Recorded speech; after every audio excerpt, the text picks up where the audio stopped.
एक सवाल हमारे सामने बार बार आता है कि 1947 में भारत की आबादी कितनी थी, क्योंकि 1947 का वो साल नए भारत का इतिहास बनने जा रहा था।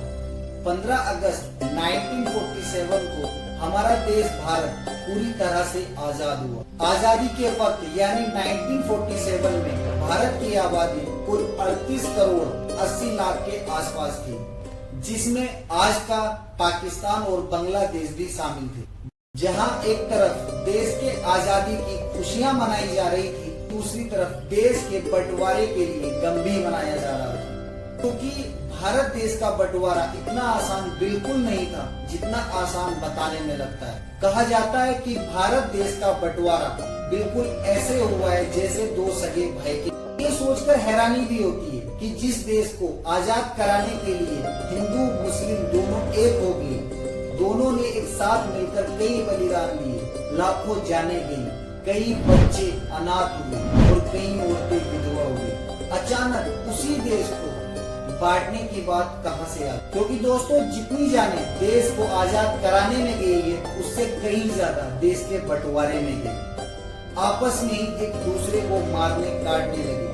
बात यहाँ तक आ गई कि किसी को मारने के लिए सिर्फ उसका हिंदू या मुस्लिम होना ही काफी था। आज भी हमारे देश के सेम यही हालात है। जगह जगह लोगों को मारा जा रहा है, कहीं गाय के नाम पर, कहीं राम के नाम पर, और कहीं तो हिंदू राष्ट्र बनाने की मांग भी की जा रही है। लेकिन शायद ये लोग इसका अंजाम भूल गए हैं, क्योंकि अगर भारत देश में फिर से बंटवारे के हालात होते हैं तो इसका अंजाम पहले से कहीं ज्यादा खतरनाक हो सकता है। हमारे देश में यही हालात बने रहे तो हमारा देश भारत कभी तरक्की नहीं कर सकेगा।